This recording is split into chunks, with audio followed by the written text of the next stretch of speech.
Өнөөдөр аймгийн засаг даргын шуурхай зөвлөгөөн боллоо.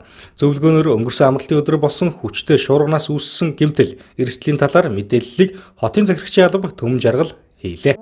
Эрдэнэт бас дулаан зөв. За өнгөрсөн амралтын өдөр буюу 25-ны өдрийн 14 цаг 20 минутаас 35 минут хүртэл одоо шорон шуурч за салхины хурд 9-өөс 16 м/сек байсан. За 17 цагаас оройн 20 цаг хүртэл шуурганы хүч бол 12-оос 20 м/сек хүрсэн.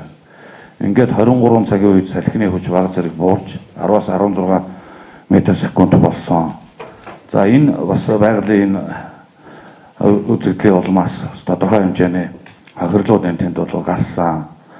За Эрдэнэт улбаны цахилгаан түгээх сүлжээ компани эзэмшлийн Дэнж Эрдэнэ, Говьл, Баян Цагаанбагийн айл өрхийг хангадаг одоо 6 кВт-ийн 4 шугам тасралт гарсан.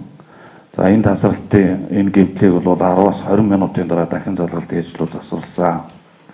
За мөн Говьл багийн аруулгын хэсэгт 25-ны шөнө гэмтэл гарсныг одоо маргааш өглөө нь бол засаж хэвийн болгосон. За Жаргалант сумын 35 кВт-ийн цахилгаан дамжуулах агаарын шугам одоо энэ салхины улмаас хавиралт үүсэн, цахилгаан тасалдаж 30 минутын дараа бол буцан залгалтыг хийсэн. За Баян булаг багийн ТП-279 дэд станцын трансформаторт гэмтэл гарсныг трансформаторын шинээр сольсон байгаа.